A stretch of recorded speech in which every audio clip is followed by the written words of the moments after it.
नमस्कारम everyone, सभी का स्वागत है चैनल में।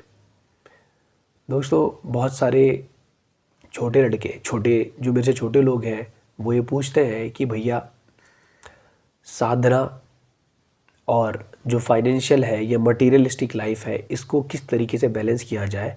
और साथ ही साथ जब हम साधना के पथ पर आगे बढ़ रहे हैं तो क्या हम मटेरियलिस्टिक लाइफ छोड़ देंगे, हमारे मन में शादी करने का भाव ख़त्म हो जाएगा। ऐसी अनेकों चीज़ें लोग पूछ रहे हैं और साथ ही साथ ये भी पूछ रहे हैं कि मेरा कभी कभी मन करता है कि मैं ब्रह्मचर्य ले लूँ।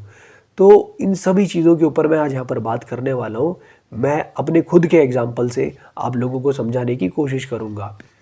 दोस्तों, हम लोगों को इस चीज़ को ध्यान से समझना है कि हम जो भी चीज़ें एक्सपीरियंस कर पा रहे हैं वो हमारी बॉडी और माइंड के थ्रू एक्सपीरियंस कर पा रहे हैं।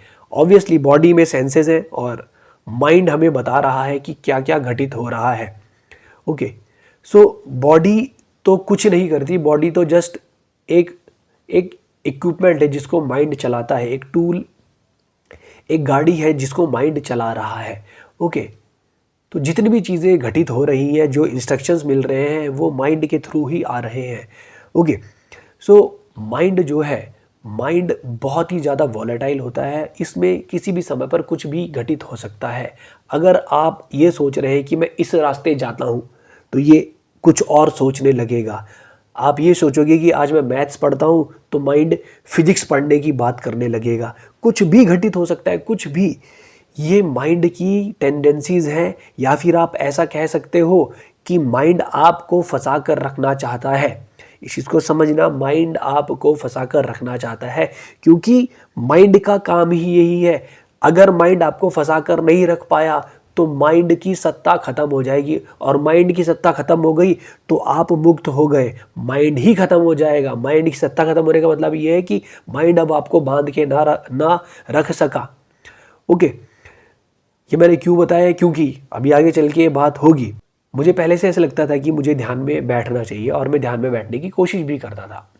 और जब मैं थोड़ा आगे बढ़ा अपनी साधना में, मैंने शांभवी महामुद्रा के बाद हठ योगा सीखा, भूत शुद्धि योग, आसनास, अंग वर्धन, ये सब मैंने सीखा।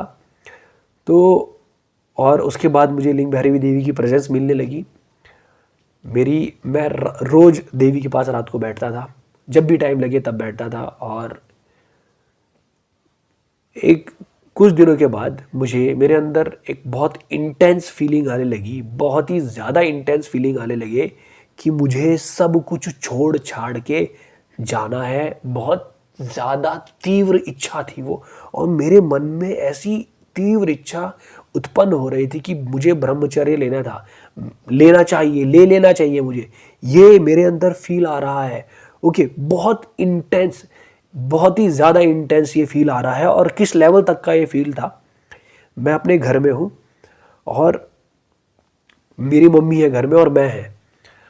मुझे ये लग रहा है कि शाम को मुझे कोई लेने आ जाएगा, मैं उसके साथ चला जाऊंगा। मेरे मन में बस यही हो रहा है कि मेरे घर में मेरी मम्मी की टेक केयर कौन करेगा, फैमिली की टेक केयर कौन करेगा।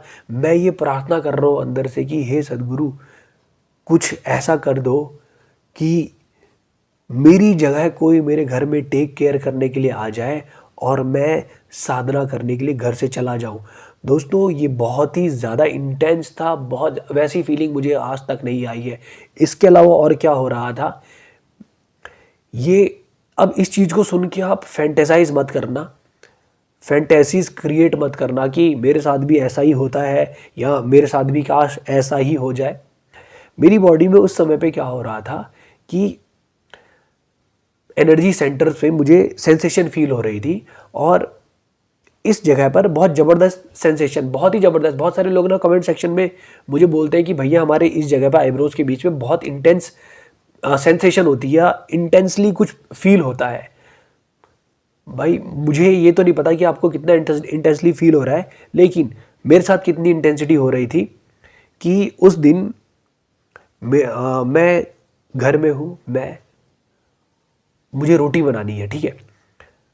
मैं आंख बंद करके ऐसे ऐसे करके, एक दोनों आंख बंद है, कभी कभी आंख ऐसे खोल रहा हूँ, आँख एक आँख खोल के मैंने आटा गूंदा है, आंखें क्योंकि खुल ही नहीं रही है। मम्मी को क्या जवाब दूँ, कुछ बोल नहीं सकता मम्मी को कि मेरा तो मन कर रहा है ब्रह्मचर्य ले लूँ। और उसके बाद रोटी बनाते बनाते मैंने जैसे तैसे रोटी बनाई, एक आंख बंद करके, एक आंख हल्की सी ऐसे खोल खोल के मैं रोटी बना रहा हूँ। उसके बाद मैंने जैसी रोटी ख़त्म करी बनानी, मैं बैठ गया कुर्सी पे आंख बंद करके, और मैं एक तरीके से गायब हो गया हूँ। और वैसा वैसा उस तरीके का ध्यान मेरा आज तक नहीं लगा जो उस समय पर इतनी ज़बरदस्त इंटेंसिटी के साथ ध्यान लग रहा था, घटित हो रहा था मेरे साथ कुछ। लेकिन थोड़ी देर के बाद मेरी मम्मी बाहर गई थी, मेरी मम्मी घर के अंदर आ गई, तो मुझे आंखें खोलनी पड़ी। और उसके बाद हालांकि वो फीलिंग थोड़ी सी कम होने लगी, लेकिन मुझे ये उस समय भी फील हो रहा था कि काश, मुझे इतनी ज़्यादा वो रियलिटी लग रही थी कि कोई मुझे लेने आएगा आज शाम को, कोई बस दरवाज़ा खटखटाएगा, मुझे लेकर चले जाएगा और मेरी जगह कोई और मेरे घर में टेक केयर करेगा। मैं सदगुरु से यही प्रार्थना कर रहा हूँ कि हे सदगुरु ले जा, परंतु घर में मेरे कुछ ऐसा कर दो कि उनको मेरी कमी महसूस ना हो। मेरे अंदर से ये इतना ज़्यादा इंटेंस फीलिंग आ रही है। लेकिन 2-3 दिन के बाद मैं अपने हठ योगा टीचर रवि अन्ना से मिलता हूँ, और वो जब मैं उन्हें अपनी ये बातें बताता हूँ तो वो कहते हैं कि ऐसी चीज़ें मेरे साथ भी हुई हैं। और उन्होंने ये बताया कि जब हमारी एनर्जीज राइज होती हैं तो ऐसी अवस्था हम अटेन करते हैं, हमें ऐसा लगता है कि हमें सब कुछ छोड़ छाड़ के साधना करने चले जाना चाहिए। और रवि अन्ना मुझे एक चीज़ और बता रहे थे कि एक हठ योगा टीचर है दर्शिनी, वो उत्तराखंड से ही है, देहरादून से है। वो अक्का ने जब शांभवी महामुद्रा में दीक्षा ली थी, जब वो साधना करने लगी थी, तो अन्ना ने बताया कि वो घर छोड़कर चली गई थी, किसी को नहीं पता था घर से कहाँ गई है वो। 6 महीने के बाद वो घर वापस आई थी, किसी को नहीं बताया था कि वो कहाँ है। 6 महीने के बाद वो घर वापस आई। तो ये सब चीज़ें हमारे माइंड में उठती हैं, क्योंकि हमारी जब एनर्जीज राइज होती हैं तो हमारा जो अल्टीमेट नेचर है वो बंद के नहीं रहना चाहता। और दूसरी बात यह है कि जब हमें बंधन फील होता है तो हम उस जगह नहीं रहना चाहते जिस जगह पर हमें बंधन फील हो रहा हो। और दूसरी चीज़ ये है कि आपको कहीं ना कहीं अंदर से पता है कि मुझे साधना करके ही मुक्ति मिलेगी, तो आप ऐसी जगह जाना चाहते हो जहाँ पर लोग केवल साधना ही करते हो। तो हर किसी के मन में ये उठता है, एक ख्याल आता है कि मैं कहीं ब्रह्मचर्य तो नहीं ले लूँगा, मुझे ब्रह्मचर्य लेना चाहिए। तो ये बहुत सारे लोगों के मन में उठ रहा है। ईशा में ब्रह्मचर्य कैसे लिया जाता है उसके बारे में मैं आगे चल के बात करूँगा, लेकिन ये बहुत सारे साधक लोगों के मन में ये उठता है कि मुझे ब्रह्मचर्य ले लेना चाहिए। परंतु ब्रह्मचर्य लेना पहली बात तो इतना आसान नहीं है। दूसरी बात यह है कि माइंड जो है, आज तुम्हारी एनर्जीज थोड़ी ज़्यादा राइज हुई तो माइंड कहेगा ब्रह्मचर्य लेते हैं। कल वो एनर्जीज थोड़ी लो हो गई, फिर तुम कहोगे यार क्या ही रखा है इसमें, हम थोड़ा सांसारिक चीज़ों को भी भोग लेते हैं। ऐसा होना ही है। इसीलिए ईशा में जिन भी ब्रह्मचर्य को दीक्षा दी जाती है वो ऐसे ही नहीं दी जाती है। बहुत सारी एप्लीकेशंस एक साल में ब्रह्मचर्य बनने के लिए आती हैं, लेकिन सदगुरु केवल 8 या 10 लोगों को ही ब्रह्मचर्य में इनिशिएट करते हैं। और ब्रह्मचर्य में इनिशिएट करने से पहले जहाँ तक मुझे पता है कि 1 साल तक वॉलंटियरिंग करने के लिए बोला जाता है। 1 साल तक आपको वॉलंटियरिंग करनी होती है। देन आफ्टर अगर आप जो भी साधनाएं आपको दी जा रही है, अगर आप उनमें अच्छा कर रहे हैं, तभी शायद आपको ब्रह्मचर्य में दीक्षा दी जाती है। तो ईशा में अगर ब्रह्मचर्य लेना है तो आपको पहले तो नेक्स्ट लेवल का होना चाहिए। सदगुरु इतनी आसानी से आपको ब्रह्मचर्य में दीक्षा नहीं देने वाले हैं, क्योंकि माइंड है ही ऐसा, एक पल ये बात करेगा तो अगले पल बिल्कुल बदल जाएगा, पलट जाएगा कि मैंने तो वो बात करी ही नहीं, ऐसा तो पॉसिबल हो ही नहीं सकता। ठीक है। तो अभी आज ही मेरे को एक भाई है, उनने मेरे से पूछा था कि भैया क्या संयमा करने के बाद शादी करने का मन नहीं करता क्या? संयमा करने के बाद ना बोलने का मन भी नहीं करता। ठीक है, शादी तो बहुत दूर की बात है, मुंह से कुछ बोलने का मन नहीं करता है, क्योंकि जब आप उन 8 दिनों में वहाँ से रह के आते हो ना, तो सारा जो भी हमने अपने अंदर बना रखा था वो सब तहस नहस हो जाएगा। तुम्हारा कुछ बोलने का मन ही नहीं करेगा। मेरा किसी से कुछ बात करने का मन नहीं कर रहा था। क्यों ही करूँ मैं किसी से बात। मुझे लग रहा था कि बस अब मेरी पूरी ज़िंदगी ब्रेथ वॉच करने में निकल जाएगी। 24 घंटे में ब्रेथ वॉच, ब्रेथ अवेयरनेस ही मेंटेन करता रहूँगा, क्योंकि उन 8 दिन मैंने कुछ और किया ही नहीं वहाँ पर। 8 दिन जो प्रोसेस चलाए गए हैं वही प्रोसेस में करता गया। वहाँ पर तो वही किया जा रहा था, लेकिन जब मैं सांसारिक चीज़ों में आ गया, जो मेरे डेली के काम थे वो करने लगा, तो जिस समय मैं बोल रहा हूँ उस समय पर शायद वो चीज़ मैं मेंटेन नहीं कर पाऊँ। तो जब आप डेली एक्टिविटीज़ में इन्वॉल्व होने लगोगे, क्योंकि आप 8 दिन वहाँ रह के आए हो, तो लगेगा कि हाँ यार, काश मैं वहीं रह जाता। या तुम्हारा माइंड ये कहेगा कि इसके अलावा कुछ और एग्जिस्ट नहीं करता, क्योंकि माइंड का काम ही यही है। और इसी समय पर हमारी इंटेलिजेंस काम आती है कि okay, now I have done something, ठीक है, जिससे मैं बाकी लोगों से ऊपर के स्तर पे खड़ा हूँ। अब आप बाकी लोगों के कंपैरिजन में चीज़ों को अच्छे से देख सकते हैं। अब आपको बाहरी चीज़ें अफेक्ट नहीं कर सकती। तो अब आपकी ये जिम्मेदारी बनती है कि आप लोगों के लिए काम करें। छोड़कर चले जाना तो बड़ा आसान है, ठीक है, सदगुरु भी छोड़ के चले जाते, क्यों आए बार बार ध्यान लिंगम को की प्राण प्रतिष्ठा करने के लिए, केवल हम लोगों के लिए। और इतने मंदिर जो प्राण प्रतिष्ठा कर रहे हैं, हर दिन 18-20 घंटे काम कर रहे हैं, किसके लिए? हम लोगों के लिए। उनके लिए तो छोड़ना बहुत आसान है, छोड़कर जाना बहुत ज़्यादा आसान होता है। जिम्मेदारियों से भाग गया। मुश्किल चीज़ बताओ क्या है? उस जगह रह के काम करना जिस जगह लोग आपको समझते नहीं है, और थोड़े समय के बाद उन लोगों को भी प्रभावित करके उन्हीं प्रैक्टिसेस करने के लिए मोटिवेट करना, प्रेरित करना। जो प्रैक्टिसेस आप कर रहे हैं, आपको ट्रांसफॉर्मेशन लेकर आना है, तो भागने की ज़रूरत नहीं है। हर व्यक्ति ब्रह्मचर्य ले ही नहीं सकता। पहली बात तो ये, हर व्यक्ति ब्रह्मचर्य ले नहीं सकता। अगर ब्रह्मचर्य इतना आसान होता तो ये दुनिया, ये संसार पता नहीं कितने हज़ारों लाखों सालों से चला हुआ आ रहा है, नहीं चलता। इतनी आसान नहीं है। ये जो क्रिएशन से मुक्ति पाना इतना आसान नहीं है। ड्युअलिटी से बाहर निकलना इतना आसान नहीं है। हमारा जो माइंड है ना, ये ऐसा ही है। बहुत सारे मैंने 20-22 साल के लड़कों के मैसेजेस मुझे आते रहते हैं, कहते हैं कि भैया मैं ब्रह्मचारी तो नहीं बन जाऊँगा, मुझे ब्रह्मचर्य लेना है, सदगुरु मुझे ब्रह्मचारी तो नहीं बना देंगे, या ज़्यादा साधना करूँगा तो मैं घर बार तो नहीं त्याग दूँगा। ऐसा नहीं है। जब आप ज़्यादा साधना करोगे तो क्या होगा, आपकी सोचने समझने का जो स्तर है वो बढ़ने लगेगा, आप चीज़ों को समझ पाओगे।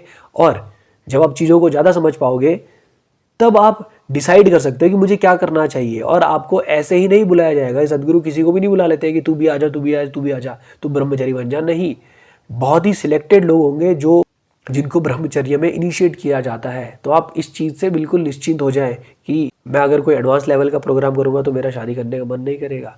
नहीं यार, थोड़े टाइम में सब धीरे धीरे सेटल हो जाता है। और आपको दुनिया में रहकर काम करना है। आपको लोगों को ये बताना है कि शादी करके भी आप एक आध्यात्मिक व्यक्ति रह सकते हैं। लहरिषि महाशय का आपने नाम ज़रूर सुना होगा, जो क्रिया योगा के बहुत बड़े मास्टर थे। उन्होंने फैमिली में रहकर लोगों को क्रिया योगा की दीक्षा दी और लोगों को ये दिखाया कि आप फैमिली में रहकर भी लोगों एक आध्यात्मिक पथ पर चल सकते हैं। ऐसे अनेकों बड़े बड़े महापुरुष हुए हैं जिन्होंने फैमिली में रहकर ही अपनी आध्यात्मिक प्रक्रिया जारी रखी और मुक्ति को प्राप्त किया। श्री एस.एन. गोयंका जी, जो भारतवर्ष में विपश्यना को दोबारा से लेकर आए थे, वो भी विवाहित थे। और उनके साथ जब वो विपश्यना की टीचिंग लोगों को सिखाते थे, विपश्यना सिखाते थे, तो उनके साथ उनकी वाइफ बैठती थी। दोनों बैठते थे, उनकी वाइफ भी और वो भी बैठते थे। और उनकी वाइफ के बैठने की वजह से विपश्यना के शिविर में महिलाओं ने आना शुरू करा और इतने लार्ज स्केल पर विपश्यना पूरे विश्व भर में फैला। ये तो हम लोगों के लिए बहुत एडवांटेज की बात है कि हम लोग चीज़ों से मुक्त भी हो गए और लोगों के बीच में रहकर हम काम कर रहे हैं। ठीक है, तो मुझे लगता है कि ये ब्रह्मचर्य वाला जो कॉन्सेप्ट है, या इसके बारे में जो आपका डाउट था मैंने क्लियर किया। अब इसके अलावा ये भी मेरे से पूछा जाता है कि भैया आप मटीरियलिस्टिक लाइफ यानी जो पैसा है इसको किस तरीके से मेंटेन किया जाए। और ये भी वैसे पूछा जा रहा है कि आप जो अपनी फाइनेंशियल कंडीशंस हैं उनको साधना के साथ साथ कैसे मेंटेन करते हो, क्या आप फाइनेंशियली बहुत ज़्यादा स्ट्रांग हो। तो दोस्तों आपको बताना चाहूँगा मैं फाइनेंशियल इतना काबिल हूँ कि मैं 3 टाइम खाना अच्छे से खा सकता हूँ और एक ठीक ठाक कमरे में किराए पर भी रह सकता हूँ और घर को भी मैं सपोर्ट कर सकता हूँ। मैं कह रहा हूँ कि इतना ठीक ठाक हूँ मैं बहुत ज़्यादा पैसे वाला आदमी नहीं हूँ। अगर बहुत ज़्यादा पैसे वाला आदमी होता तो ये 500-600 रुपये वाला JBL का मैं ये वायर वाला शायद माइक यूज़ ना कर रहा होता, मैं ब्लूटूथ वाले बहुत अच्छी कंपनी वाले माइक यूज़ कर रहा होता। ओके, और मेरे पास फ़ोन है Realme 8i और मैं उसी से रिकॉर्डिंग करता हूँ। सो इतना ठीक ठाक जो है एक दिनचर्या चलाने के लिए, और मेरे कपड़े भी आपको थोड़े ठीक ठाक ही लग रहे होंगे, तो मैं ठीक ठाक कपड़े भी पहन लेता हूँ। लेकिन हम बिल्कुल ऐसे कि पैसा बहा रहे हैं, मेरे पास कार भी नहीं है, मेरे पास एक स्कूटी है, इतने पैसे कभी इकट्ठा नहीं हुए कि मैं कार ख़रीद सकूँ। और मैं बस आप लोगों को इतना बताना चाह रहा हूँ कि मेरे साथ के बहुत सारे लोग होंगे जो बहुत अच्छे पैसा कमा रहे हैं, पर हम कोई इतना पैसा नहीं कमा रहे कि ऐशी ऐश चल रही है और या अब तो कोई दिक्कत नहीं होगी पैसों की, ऐसा कुछ नहीं है। जब मैंने साधना करनी शुरू करी थी, मैंने शामोही महामुद्रा में दीक्षा इस ले ली थी कि मेरा माइंड विवेकानंद की तरह हो जाए और मैं जो भी कॉम्पिटिटिव एग्ज़ाम निकालना चाहूँ वो निकाल सकूँ बहुत आसानी से। लेकिन वैसा कुछ नहीं हुआ और फाइनेंशियली 3-4 साल तक तो बहुत ज़्यादा परेशान रहा। परेशान इन द सेंस कि मेरे को जिस तरीके से फैमिली को सपोर्ट करना था मैं उतना नहीं कर पाया। और लेकिन मैं आपको एक और चीज़ बताना चाहूँगा कि जैसे जैसे मैं अपनी साधना में आगे बढ़ता रहा, मेरा कॉन्फिडेंस बिल्डअप होता रहा। कॉन्फिडेंस नहीं कहूँगा, कॉन्फिडेंस तो पहले से भी था, क्लैरिटी भी आने लगी मुझे और मैं अपने पथ पर अडिग रहा कि मुझे ये तो करना ही है, चाहे कुछ है, पैसे हो या ना हो। मेरे को कई बार मेरी मम्मी बोलती थी कि तू पैसे क्यों नहीं कमा रहा है, ये क्यों नहीं कर रहा, वो नहीं कर रहा। मैं मम्मी को ये कहता था और जब भी मैं अपनी साधना करता था तो मम्मी कहती थी फिर ये करने लग गया तू। तो मैं ये कहता था मैं भूखा रह लूँगा पर मैं साधना नहीं छोड़ सकता।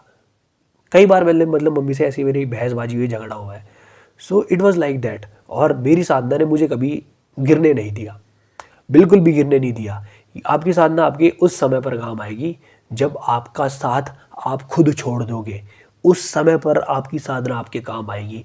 इस चीज़ को ध्यान रखना। आपके अंदर का डर भय सब खत्म हो जाएगा कि मैं कैसे जीऊँगा, पैसे कहाँ से आएंगे, ये सब चीज़ें आपको परेशान नहीं करेंगी।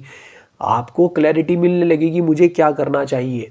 ओके, और आप करते जाएंगे। देखो मैं आपको बताता हूँ कि मेरा जो काम है वो यही है कि मैं लोगों को इस चीज़ के लिए प्रेरित करता रहूं। और कहीं ना कहीं मैं भी एक हठ योगा टीचर बनना चाहता था परंतु मैं बन नहीं पाया अभी तक। पिछले साल मेरा सिलेक्शन हो गया था बट किसी कारणवश मैं जा नहीं पाया। कारण यही है कि फाइनेंशियल स्टेबिलिटी नहीं है और जो मुझे स्टेबिलिटी घर में देनी है वो फाइनेंशियल स्टेबिलिटी मैं घर में दे नहीं सकता। सपोर्ट घर से पूरी तरीके से है बट आई नो कि जो मुझे फाइनेंशियल सपोर्ट देना चाहिए वो सपोर्ट मैं अभी तक दे नहीं पाया। और दूसरी बात ये भी है कि आपको ये लग रहा हो हठ योगा टीचर ट्रेनिंग की लास्ट ईयर जो फीस थी वो 6.5 लाख के आसपास थी। इस बार वो बढ़ जाएगी। मुझे ये भी नहीं पता था कि मेरी फ़ीस कहाँ से आएगी। ठीक है, मेरे पास नहीं है इतने पैसे कि मैं फ़ीस देने के लिए फ़ीस भी मैं दे दूँगा, इतने भी पैसे नहीं है मेरे पास। लेकिन स्टिल मेरे मन में ये है कि मैं हठ योगा टीचर ट्रेनिंग के लिए जाऊँगा but I don't know when I will go. तो मुझे घर को भी सपोर्ट करना है और ट्रेनिंग के लिए भी जाना है। So it is a very big deal for me. मैं रोता था यार जब पिछली बार मेरा हठ योगा टीचर ट्रेनिंग में सिलेक्शन हुआ था तो 1-1.5 महीना बचा हुआ था। मैं सोच रहा था कि कोई मिरेकल हो जाए, देवी कुछ मिरेकल कर दे या सदगुरु कुछ मिरेकल कर दे। रोता था मैं और सदगुरु से गुस्सा भी होता था कि मुझे क्यों नहीं बुला रहे हो आप, क्यों नहीं बुला रहे हो आप। सो वो नहीं हो पाया। और लेकिन फिर इस साल हालांकि मेरा समयमा हो चुका है। So it is a very good thing for me. परंतु बहुत सारी चीज़ें होती हैं जो शायद आप करना चाहते हैं पर हो नहीं पा रही है।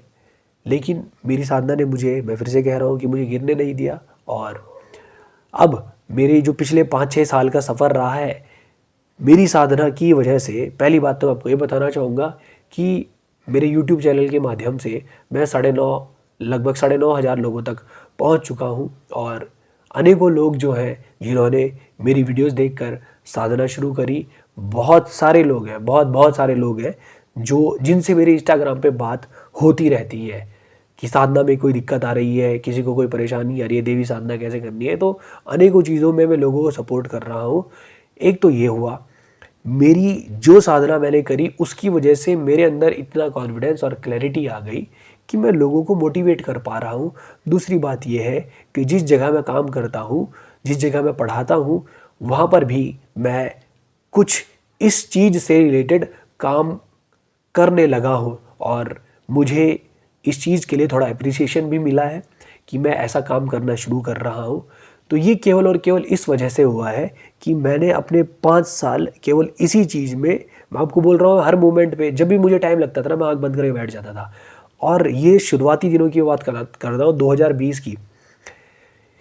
2020 में मैं सदगुरु को के सामने दंडवत प्रणाम नहीं कर सकता था। इस तरीके से मैं एक्सेप्ट नहीं कर पा, इतनी एक्सेप्टेंस नहीं आई थी।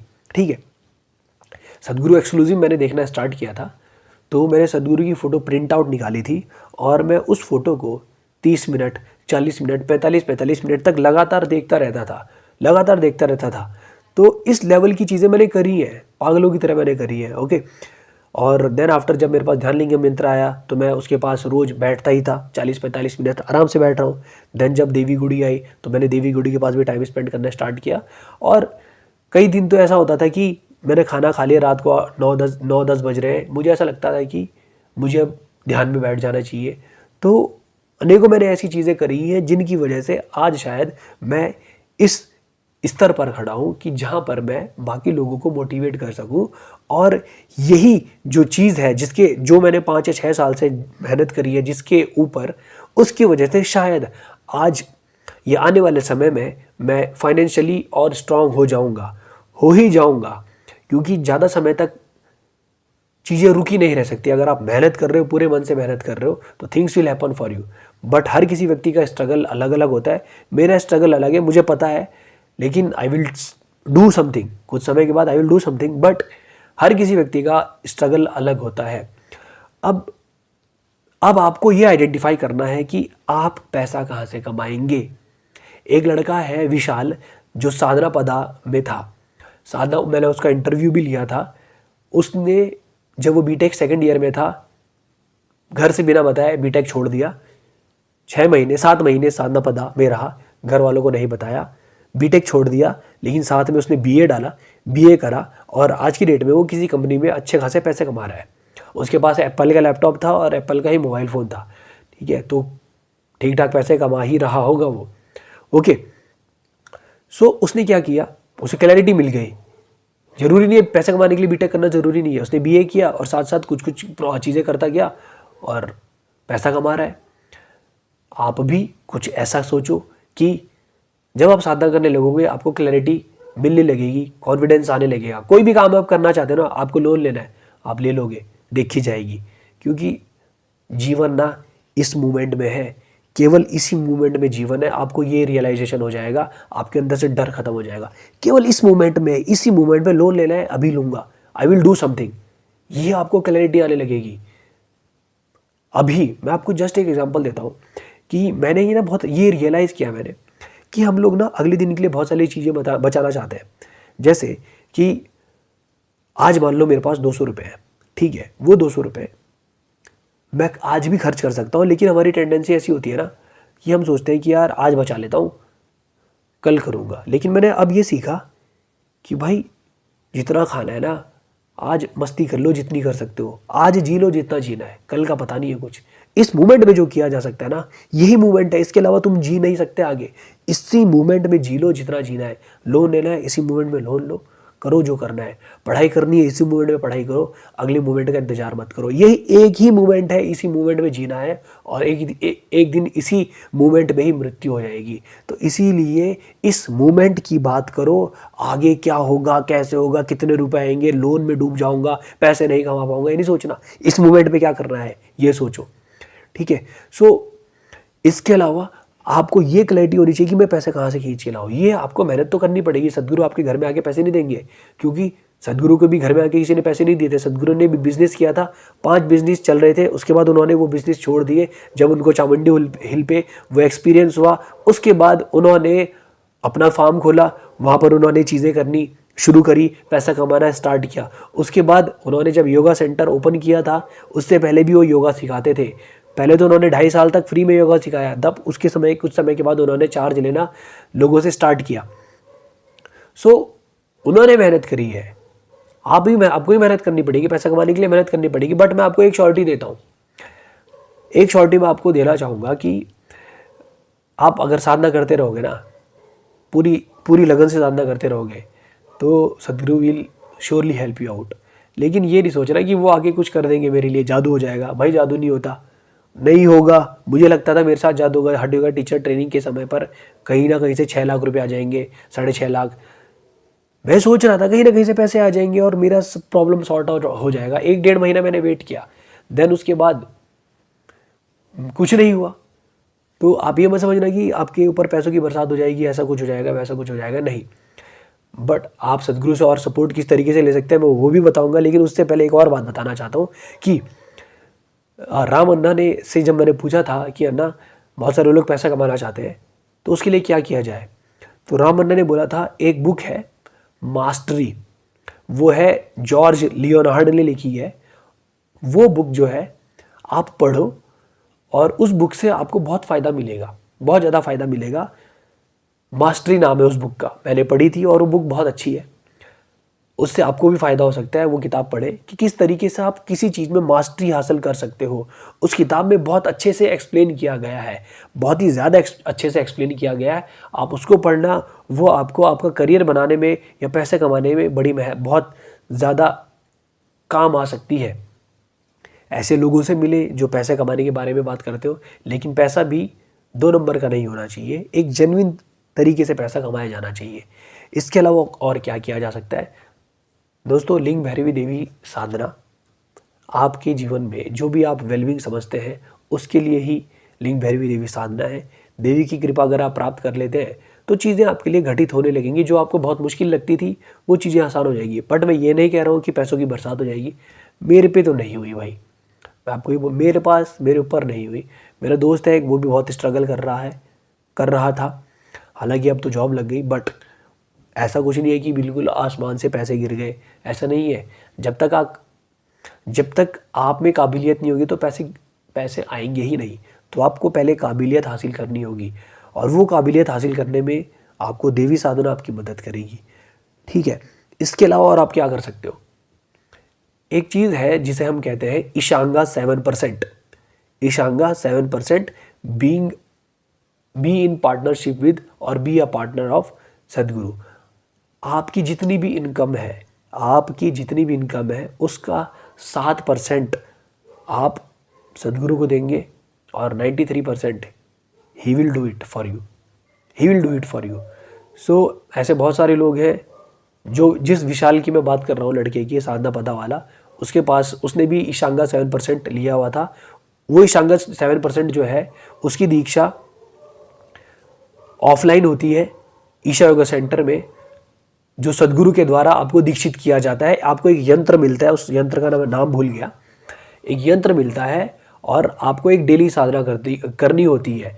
वो जो लड़का है विशाल, उसके पास भी वो यंत्र था और वो अपनी डेली साधना करता था।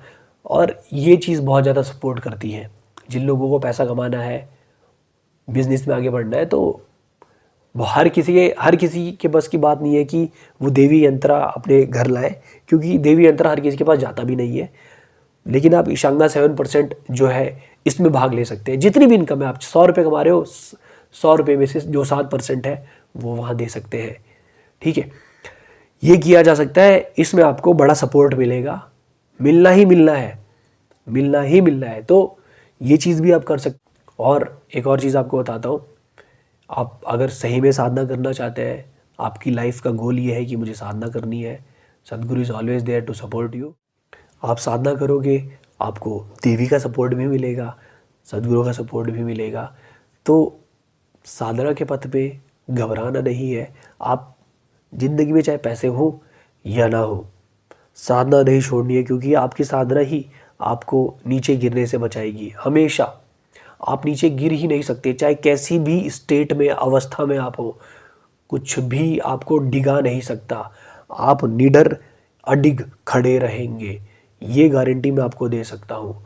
और जब आप अपनी साधना में आगे बढ़ने लगोगे ना, आपके आसपास के लोग उस चीज़ को फील कर सकेंगे। आपकी बात का वजन अलग ही होगा। आप ऐसी चीज़ें बोल जाओगे जो लोगों ने सोचा भी नहीं था कि आप बोल सकते हो।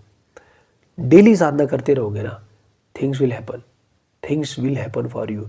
किसी के लिए जल्दी काम होता है, किसी के लिए देर में काम होता है, लेकिन होगा। और मैं आपको एक और चीज़ बोलना चाहूँगा, ये मेरे खुद का एक्सपीरियंस है। जिन लोगों को जितना ज़्यादा टाइम लगेगा ना, वो उतने खतरनाक बन के निकलेंगे। मैं इस बात को बहुत ही ज़्यादा श्योरिटी के साथ कह रहा हूँ। लेकिन आपने डेली स्ट्राइव करना है। मुझको पता है कि मैंने कितना स्ट्रगल किया है। वो मैंने कुछ वीडियोस भी बनाए हैं मेरे स्ट्रगल पीरियड के समय के। वो वीडियोस मैं ज़रूर शेयर करूँगा थोड़े समय के बाद। जितनी मेहनत करोगे उतना ज़्यादा आपको आगे चल के दिखेगा कि आप कितने खतरनाक बन रहे हो। चीज़ें होंगी, आप खतरनाक बनते जाओगे। जितना ज़्यादा स्ट्रगल होगा ना, उतना ज़्यादा खतरनाक बनोगे। मैं यहाँ पर फिल्मी डायलॉग नहीं मारना चाहूँगा कि जिसके ऊपर भरोसा होता है या जो काबिल होता है भगवान उसे ही मुश्किलों में डालता है। ये सब मैं नहीं बोलता भाई, मुझे पता भी नहीं, ये मुझे लगता है फालतू की चीज़ें हैं। बट जितने ज़्यादा आप स्ट्रगल करोगे, आप उतना ही खतरनाक बन के बाहर निकलोगे। तो अगर आप अभी स्ट्रगल कर रहे हो, उतनी ज़्यादा इंटेंसली अपनी साधना करो, उतनी ज़्यादा इंटेंसली साधना करो। You will be a miracle amongst other people. ठीक है, आप लोगों को बता सकोगे कि यार मैं भी फंसा हुआ था, लेकिन मैंने चीज़ों को नहीं छोड़ा।